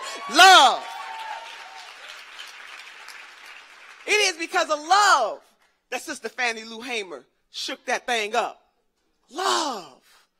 It is because of love that we gather here as women of the rainbow mosaic, coming together to edify one another, to lift one another, and to understand that the power is in our hands, because every great thing that has ever been done in this country, and dare I say the world, maybe a woman was there. And see, we can speak on it now. We can speak on it in a way that our foremothers never had the opportunity to do so. And we cannot squander this moment of transcendence. You see, everybody not ready for this moment. So sisters, now we got to get comfortable with being uncomfortable. Is that all right? Because change is about being uncomfortable and speaking a truth that is in love, but that is righteous. And I don't mean righteous as in you're more perfect than anybody else, but a truth that says that it is a damn shame that Flint still ain't got clean water. I'm talking about that kind of truth 4 years later. That it is a shame that in the 21st century, there was a study done that said that it would take African-American community 228 years to catch up with the average wealth of the average white family. Something is wrong with that. That is the kind of truth we must speak. Because it's not about individual racism or bigotry. It is about systems. It is about a white woman police officer that can go to the door of a black man and shoot him in his own house. It is about the burden that our children must continue to bear. In the words of the rapper Ice Cube, my skin is my sin. And I want you to think about birthing babies in the world. I got a son, and my baby is 20-something years old. He's still my baby, but the weight of the world that he must bear just because his skin has been kissed by the sun. What She the People is about is understanding that black women and other women of color, we don't have to ask permission. We don't need permission slips to lead, because, baby, we've been leading this whole time. And we're not just leading for ourselves. When sisters get this party started, we lift each and every person. So, sisters, we have to understand that about ourselves and what we bring, the fierceness, but to do it in love, because love is the fiercest of them all. So I want to wrap this thing up with 3 things. Not only that we are here in this moment, we must not squander this moment. I hope you're collecting business cards and telephone numbers. And it is really about the network. Because many hands make for light work. Some of you are in this room because you care about the environment. Some of you are in this room because you care about reproductive justice. Some of you are in this room because you understand that income and wealth inequality makes no sense in the wealthiest country on the face of the earth. Whatever brings you to this space, many hands make for light work. So I want to leave you with these 3 things. Number 1, I believe that the creator of this great universe has given us 2 hands, one to reach forward and one to reach back, lifting as we climb. We are our sisters and our brothers' keepers. We are our sisters and our sisters' keepers. And womanism is about humanity. It's not about being anti-man, but it's about being pro-humanity and understanding that a woman shall lead them. And when we lead with love, and we lead with a fierceness that is transcendence. You see, there's promise in the problem, and we are the promise, but not in an elite kind of everybody else, the hell with them kind of way, but in a way that says that we're going to bring some folks with us. So 2 hands, one to reach forward and one to reach back. Number 2, sisters, we can't ask other folks to do more for us than we are willing to do for ourselves. Putting it on the front line. Getting comfortable with being uncomfortable. And lastly, in the words of my grandmother was born in 1913. Grandma could not read or write, but sister, she could count her money. And she kept her money in the Southern ladies. Bank and trust. Y'all know what I'm saying? She had money on one hand and a pistol on the other. In the handkerchief. And even though she didn't have a formal education, she had what we call in the African-American community mother wit. When I asked my grandmother, what does it take to be successful in life? She said, my dear granddaughter, all you need are 3 bones, the wishbone, the jawbone, and the backbone. She said, the wishbone will keep you hoping and praying because hope is the motivator. The jawbone will give you courage to speak truth, the power to lift your voice. You see, sisters, titles are good, but purpose is better. We got so many people sitting up in rooms, they don't even know why they're there, they done forgot. They so giddy about being in the room, they don't fight for the people. Purpose is better. But Grandma said the most important bone of them all, the supercalifragilistic expialidocious bone, is the backbone. Because the backbone will keep us standing through all of our trials and tribulations. And sisters, in this life, we're going to go through some stuff. But we can't have a testimony without a test. And we are being tested about whether or not we got courage and conviction enough, enough, fierceness enough, love enough to do what is right, even when we are uncomfortable. Sisters, when we move, the world shakes. Fierce women shake the world. This is a transcendent moment, and we are blessed to be in this moment. Many hands make for light work. So let's take my grandmother's wishbone. Let's take that jawbone. And baby, we can't make a move without the backbone. And continue to make a difference where we are with what we have.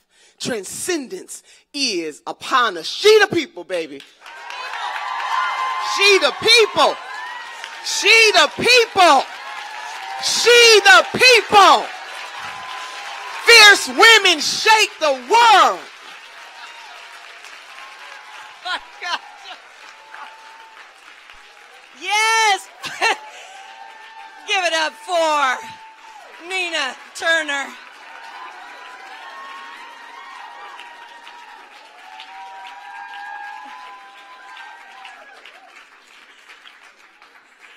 I am so grateful for your leadership. And when she was on my podcast years ago, she was just finishing a national tour as part of a presidential primary campaign. And she was talking about that candidate. I said, forget about that candidate. What about you? So what I want to say is, Nina Turner, we're grateful for you. And I'm so grateful that everyone is here in the room. How you feeling? Our next speaker was also a guest on my podcast. She comes out of the immigrant rights movement, and she is an organizer. She went to Congress recently and said she was going to organize her colleagues in the House. But before she decided, after she left the State House up in Washington, and before she ran this remarkable campaign in the Northwest, how many of you from the Northwest in the House? Your people are here. She and I had a conversation about women of color, and I'll never forget it. She said to me, Amy, you need to understand something about what it is to be a woman and a woman of color. We're not the women's movement. We're a movement of women.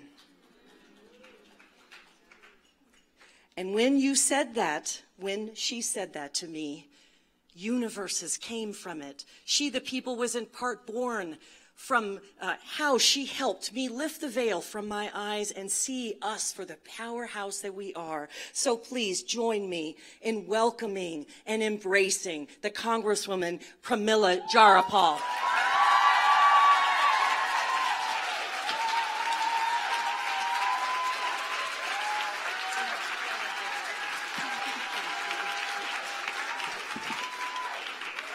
Amy Allison, there is no question in my mind that if you go on Amy Allison's podcast, you end up making a whole different future for yourself. So just start fighting for that. And I really just want to say, Amy, I'm so grateful. And if that conversation was lifted me up in all kinds of ways, and to see what you have done here today is just remarkable. I walked into this room back there, the green room, and I was surrounded by all these women that I love, that I am inspired by, and I felt the energy of women of color together fighting for what we believe in, understanding that our oppressions and our resilience have driven us to where we are. And so I really want to say thank you so much for She the People, for being who you are, and to everybody in the room for being here. I think that deserves a big round of applause. You know, I never thought I would be in politics. I never thought I'd run for office. I was born in India, and I came to the United States when I was 16 years old by myself because my parents felt like this was a place I was going to have the best education and where I was going to have the most opportunity. And I ended up being, for the last 15, 20 years, an immigrant civil and human rights activist. And I only decided to run for office because I got tired of trying to get other people to do the things that we felt should be done. I got tired of not seeing more women of color in office. I got tired of not seeing immigrants in office. And I realized that we as activists and organizers were ceding this incredibly important political space for organizing. That's what this is for me. And when people say to me, I want to run for office, what advice do you have? I say, think about what you want to do, not who you want to be. Because that's why we're here. Because we want to do something and make the world a different place for so many people in our communities that have not been represented for so long. And so I am proud. I was the only woman of color in the state Senate when I ran in Washington State. Northwest, what is up with that? I mean, that is just crazy. We're supposed to be a liberal state. And then when I ran for Congress and I became the first South Asian American woman ever elected to the House, go Daisies. But I also became the only person of color that Democrats in my state of Washington had ever sent to Congress. And I also am one of only 12 immigrants in the U.S. House. People born outside of the United States, out of 535 of us, we need that voice desperately. Because it isn't just because the pictures look better, which they always do. It isn't. I mean, I'm just saying. It isn't because you get to check some box. It is because the stories that we tell, the hearings that we chair, and the legislation we craft is different because of those real lived experiences. And so for me, when we say she the people, what I'm talking about is what happens when we get into these positions. For me, it meant that I was the first member of Congress to the federal prison where all of those hundreds of women from the border were being held, women who were seeking asylum, women who had been separated from their children. And when they told me their stories, our job is to elevate those stories, tell them, make sure that they are at the front and center of the conversation, and then work with the incredible allies like Ai-jen Poo from National Domestic Workers Alliance and Anna Gallen from Move On, and turn out 400,000 people into the streets to say family separation is wrong. That is what it looks like. What else does it mean? It means being on the House Judiciary Committee when a guy named Scott Lloyd came before us and tried to testify that he had the right to tell an immigrant woman who had crossed the border and was in federal custody that she did not have the right to an abortion. And we had to challenge him and say, nope, that's not true. Immigrants have constitutional rights as well. And he clearly looked like a fool if you saw that video. It means forming the first environmental justice caucus with my friends Nanette Berrigan and Don McEachin to say, yes, we have to address climate change, but we have to do it in a way where our communities of color are front and center, and we get us to the same level playing field. And it has meant fighting for domestic workers' rights. We're getting ready to introduce the first federal domestic workers' Bill of Rights, fighting for farm workers' rights because farm workers should not be exempted from all of the rights and the workplace protections that they deserve. So, and here's what I want to say. Every minute we are calculating, and I have learned so much from an incredible woman that you're going to hear from next that you all know and love, Representative Barbara Lee. She was an inspiration for me. And she is going to be the next caucus chair for the Democratic Party, if we have anything to do with it. But every minute, we as women of color in particular are calculating. We're calculating whether it is worth it to take the risk of standing up one more time. We are calculating which risks are worth standing up for the most, which issues are worth standing up for the most. We are calculating when we should stand up and when we should hold back and hope that there's somebody else who is ready to stand up. And we know that there are these moments when we take it on because we know we can't be silent. So if I'm going to be told by a Republican member of Congress from Alaska that I don't know a damn thing about what I'm talking about and called young lady on the floor, you can bet I'm going to shut the House down and demand a public apology. Because it isn't just me that he's minimizing and patronizing. It is all of us. It is the people that voted for me. It is the women of color across the country who are looking at that and saying that that's not okay. So our work, as my sister Nina Turner, she needs her own show. I mean, she really does. She is unbelievable, and she needs to be in the White House, but that's a whole different issue. But we have to broaden the circle.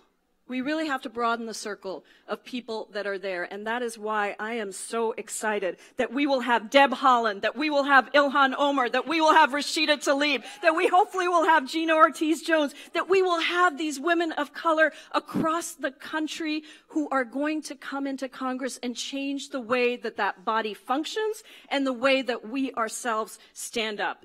That is what women of color do over and over again. And we do stand on the shoulders of those that came before us, people like Sojourner Truth who have passed, and women like Barbara Lee who are right here with us. And we broaden our own shoulders so that we can bring others in. The women of color who are running for office today and winning know that it is too important and too consequential for us to be timid. I am done with incrementalism. I want bold change. I want change that allows every person in this country, white, black, and brown, to actually have more than $1,000 in their savings account, because that's what's happening today. 62% of Americans don't even have $1,000 in their bank account. I want people to think about leaving a country for their kids that is better than the one we have now. I want women and mothers not to worry about whether their children are going to come home at night because their pants are too low or because they decide to speak up when they see something wrong. I want people who understand this criminal justice system has to be reformed, that we need to end private prisons, that we need to transform our immigration system, that we need to pass comprehensive, humane, just immigration reform, because the Republicans will never do it, so the Democrats have to stand up for that. And yes, I did start a Medicare for All caucus because I do believe that health care is a right and not a privilege. And that is the work that we are doing. And so now, between now and November, we're doing everything we can to win back the House and the Senate, hopefully. But once we do that, we have a real agenda to stand up for. We have real people in our lives, in our communities, in our country that are hurting. And we have incredible, fierce, strong women of color who have been leading. Don't think that we haven't been leading already. We have been leading, but we need that space to be fully recognized for that leadership. And so that's why She the People and what Amy and her team here has done is so important, because we are saying we are ready to lead the way we have always led, with generosity and abundance, not scarcity and fear, with a deep belief that we can be fierce, we can be resilient, we can organize, not agonize, and we can make sure that the world we're building happens that much faster because women of color are in leadership. Thank you all so much, and let's go win.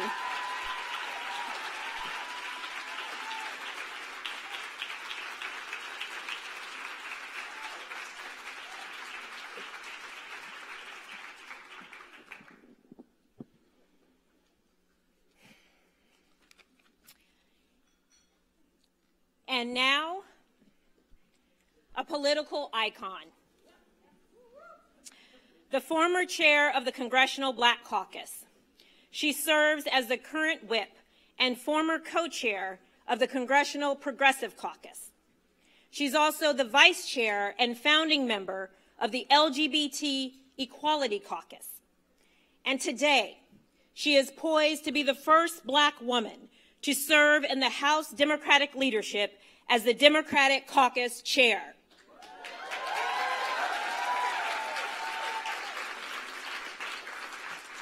She represents California's 13th congressional district, which encompasses the town, also known as Oakland,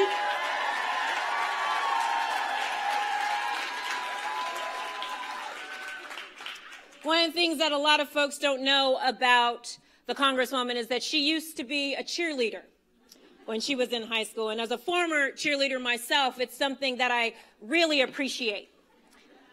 Because let me tell you something. This woman is the biggest cheerleader in Congress when it comes to fighting for social justice. So here in the Bay, we have a saying, and I want to bring up our hometown hero in a way that she can recognize. So we are going to do what we call in cheerleader speak, a call and repeat. So here in the Bay, we say, Barbara Lee speaks for me. And so I'm going to start it off with Barbara Lee, and I would love y'all to help me speaks for me. Can we please stand up? Y'all ready? Barbara Lee. Speaks for me. Barbara Lee. Speaks for me. Barbara Lee. Speaks for me. Barbara Lee. Louder. Barbara Lee. Speaks for me. Barbara Lee. Speaks for me. Please help me in welcoming our hometown hero, Congresswoman Barbara Lee.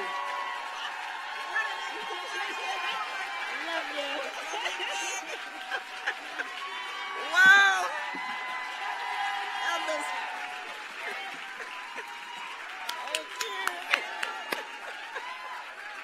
Wow.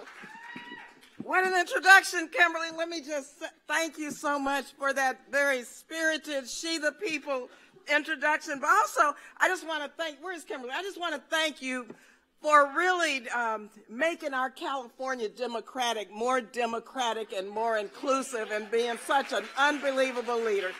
Thank you so much. And to Amy, my sister, listen, what a brilliant idea. And the timing is perfect.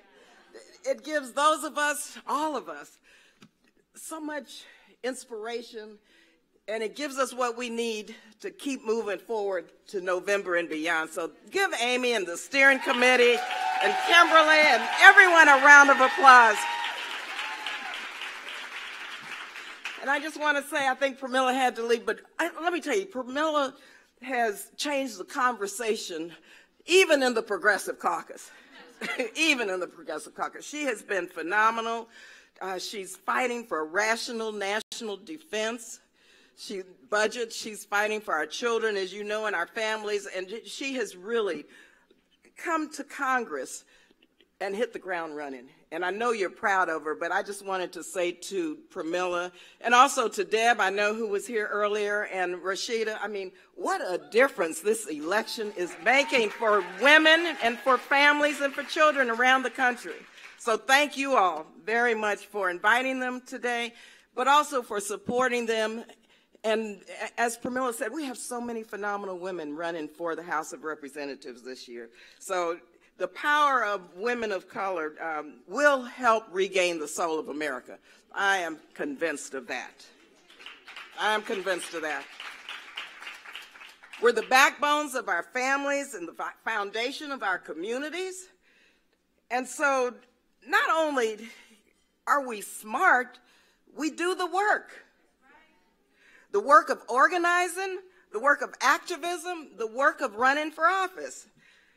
So we are the face of this country, and we hold the power to enact change. All of you do, all of us do. Now, I was asked to speak today about courage and leadership. I can think of no greater example of courage than the late, great Shirley Chisholm. Shirley Chisholm, who was my mentor and encouraged me to get involved in politics. She was the first African-American woman elected to Congress 50 years ago. She was the first woman and the first African-American to mount a serious campaign for the presidency. Without Shirley Chisholm, there would not have been a Barack Obama as our first African-American president. Shirley Chisholm paved the way. Or Barbara Lee is the first African-American woman from Northern California elected to the California Assembly, Senate, and Congress. It wouldn't be. Shirley used to say, if they don't give you a seat at the table, bring a folding chair. Well, we have brought our chairs and we are here to stay. It takes courage to break down racist and sexist barriers in politics. But guess what? Women of color are, and you know this, the most courageous people in the country. We are, and you know that. And so we must demand a seat at the table and stay there. Now, Kimberly mentioned cheerleading. I learned this lesson early on in terms of social justice, in terms of racial justice, as a teenager at San Fernando High School. Like many California girls, I wanted to be a cheerleader. But to be a cheerleader at San Fernando High School, you had to try out before a small selection committee. And the selection committee made sure that every cheerleader had blonde hair and blue eyes. And you see, that's not me. I remember thinking, now this is wrong. Young women, and I was 14 then, young women of color have just as much pride, talent, and ability as white girls. And we have a lot of soul. So I did what I knew in my heart was to be right. I stood up to the leadership of our school and demanded that the selection committee be disbanded. I went to the NAACP. By then, I think I was 14 and a half, 15. I went to the NAACP, this outside-inside strategy, that's how I learned. To help pressure the school to change the process. And it worked. We got a fair process for girls to try out before the student body. So I tried out, and I won.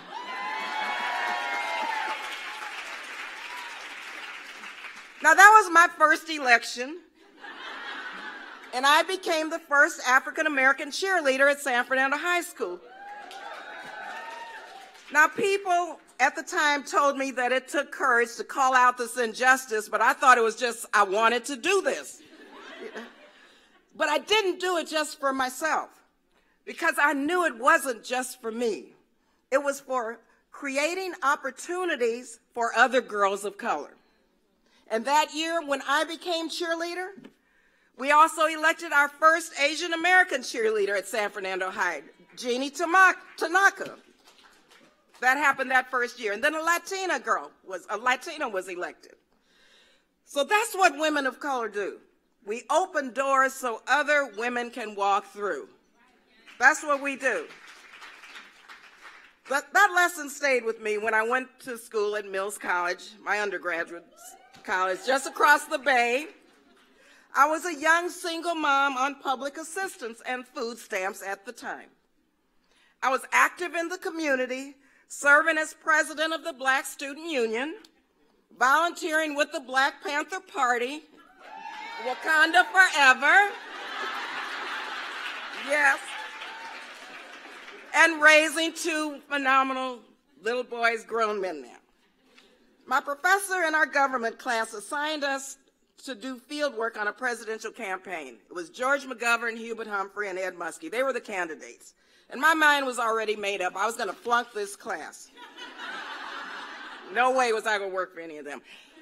I never flunked a class in my life, but those men didn't represent the issues important to me as a Black single mother. Issues like child care, public education, universal health care, and ending poverty. And then I met Shirley Chisholm. I invited Shirley Chisholm to Mills to address the BSU as the first African-American woman elected to Congress. Of course, I had no idea until she said it during her speech that she was, in fact, running for president. I couldn't believe it. Now, this was a candidate I could believe in. She was a champion for children and struggling families. She spoke fluent Spanish. She fought for the rights of immigrants. She stood up against racism and sexism and xenophobia. She opposed the war in Vietnam. She was doing what she knew to be right. And regardless of the criticism, and she took a lot. She was bold, she was courageous, and she was unbought and unbossed. That was Shirley Chisholm. As soon as she finished her speech, I rushed to her and told her about my assignment and offered to do anything I could to help her campaign. She told me she needed help in organizing in California. But when she asked me if I was registered to vote, I admitted that I was not. Yeah, I was a revolutionary. I still am, but I'm registered to vote. She was not pleased. She looked at me with a look that I will never forget. And she said, little girl, and I was in my 20s by then with these two little kids, but she still said, little girl, you can't change the system if you're on the outside just looking in. You've got to register to vote. So I registered to vote. I organized the Northern California campaign from my class at Mills College. I got an A in the class and went on to the convention in Miami as a Shirley Chisholm delegate. The rest is history, okay? That's what one woman did. So check this. I am the 20th African-American woman elected to Congress since the first Congress in 1791. Isn't that a shame? The 20th. But because of you, more African-American women and women of color will soon be in Congress next year to be our representative of she the people. More, many more. We will mark in November the 50th anniversary of Shirley Chisholm's courageous and historic election to Congress. Before Hillary Clinton ran for president, or Barack Obama ran for president, or the Reverend Jesse Jackson ran for president, there was Shirley Chisholm, okay? And when Shirley Chisholm ran for president, she started a movement that is still reverberating today in this very room. She showed us what was possible. She showed us what true courage and leadership was all about, because she understood something very fundamental, and that is that the laws and the rules of this country have stacked the deck against women and people of color. They were written to keep us down. And so we must become politically active, not to go along to get along, but to change the rules of the game. Change the rules of the game. And to fight for real systemic and institutional change. That's what she was about. So we must show up. It's our reproductive rights that are on the chopping block. When we show up, we will repeal the discriminatory Hyde Amendment. When we show up. It's our kids going to underfunded schools taught by overworked teachers if we don't show up. But when we show up, we will finally have universal preschool for all of our children, regardless of their zip code where they live. And we will crack that school-to-prison pipeline when we show up. If we don't show up, we will never see equal pay or true equality under the law for women. But when we show up, we will have paid family medical leave for everyone. And yes, we will protect Social Security, Medicare, and Medicaid for our seniors when we show up. And so we need to elect women who won't back down, like all of you in this room today. We need to uplift the next generation of women like Shirley Chisholm did, like Patsy Mink. Patsy was the first Asian Pacific American woman elected to Congress and the author of Title IX. And Dolores Huerta, our icon, a leader in the struggle for economic justice and farm workers and for women of color. They all paved the way for me and for all of you. So changing the rules takes courage. It requires us to dig deep and believe in ourselves and who we are. Strong and brilliant and bold. Strong, brilliant, and bold women of color who will change the world, and we won't back down on who we are. You have the courage of your convictions, and you all are paving the way for the next generation of girls who will see themselves in you.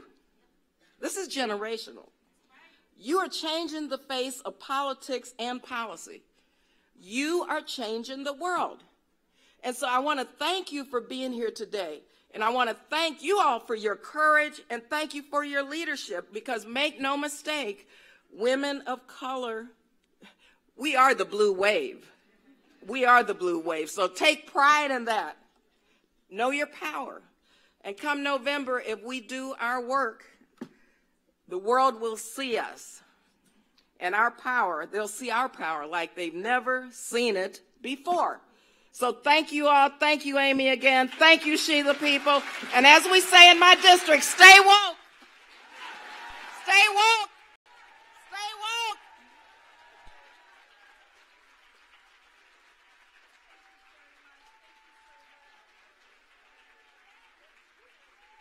Put your hands together for the amazing Congresswoman Barbara Lee. She speaks for me. Remember, she stood alone, but you know what? We will not have people stand alone. We stand together, and we stand together as She the People, women of color across the nation. So all my friends from the swing states, will you come on up to the stage with me? Because we're about to end the live stream, and we're about to begin the organizing. If you thought this was a one-day thing and then go home, that's not what we're in the room for. We're 7 weeks before the most important election of our lifetimes. But by February 2019, we're going to know who wants to run for president. We got a message for the nation. You're not going to be president without the sustained and enthusiastic support and organizing of women of color. You need us.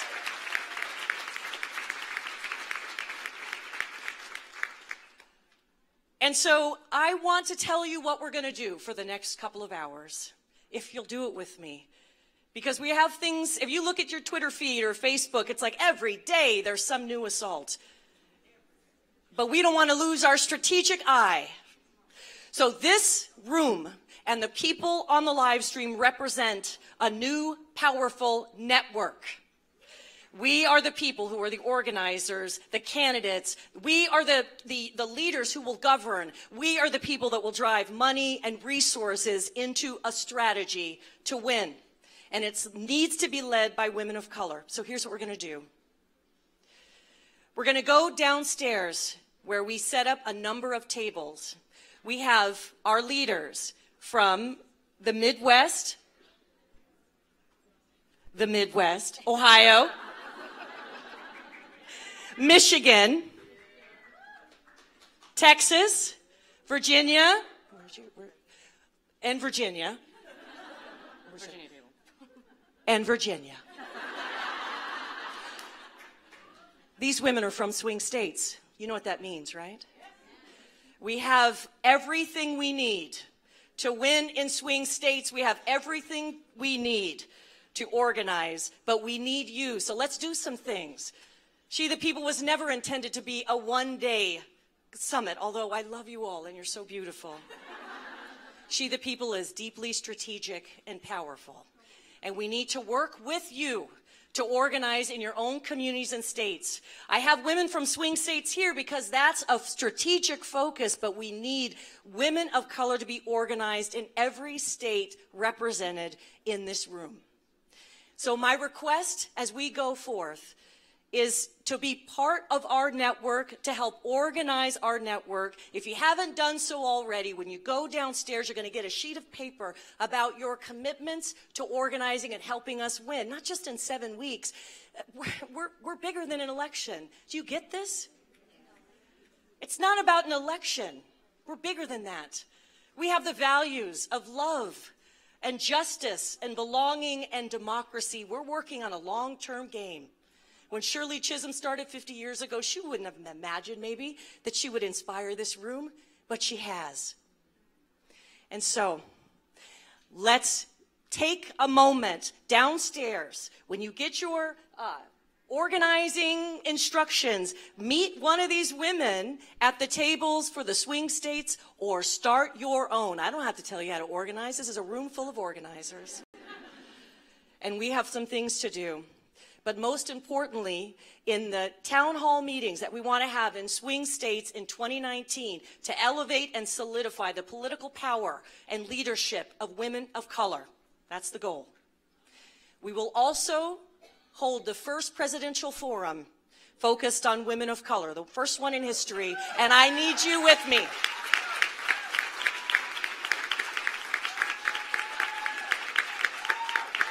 I want to say goodbye to the folks who have watched online. We reached over 3.5 million people today. I want to thank our beautiful and stunning and talented MC, Kimberly Ellis. I want to thank the steering committee, women, powerful women who have helped me organize over the last few months. If you're not already standing, stand up. We want to thank you. Thank you. Thank you. Thank you. And I want to put a special shout out to our sponsors who believed in this vision and underwrote the fact that we could be in this beautiful location. And that starts with Facebook and Way to Win and Daily Kos and Women's Donor Network and Act Blue. Put your hands together for our sponsors for today. Thank you for believing in women of color and believing in democracy. There's too many people to thank personally, but a shout out to all the volunteers today in those great t-shirts. Thank you. And last but not least, we're in the Julia Morgan Ballroom. There's been people serving food behind, making the food and making it possible for us to have a beautiful time today. Put your hands together for the staff here. Thank you. DJ, I need you to put some music on because we're going to head downstairs. DJ, come on. Let's put some music on. We're going to head downstairs. And there's no DJ, but we're going to go downstairs. All right, I'll meet you downstairs. Thank you all.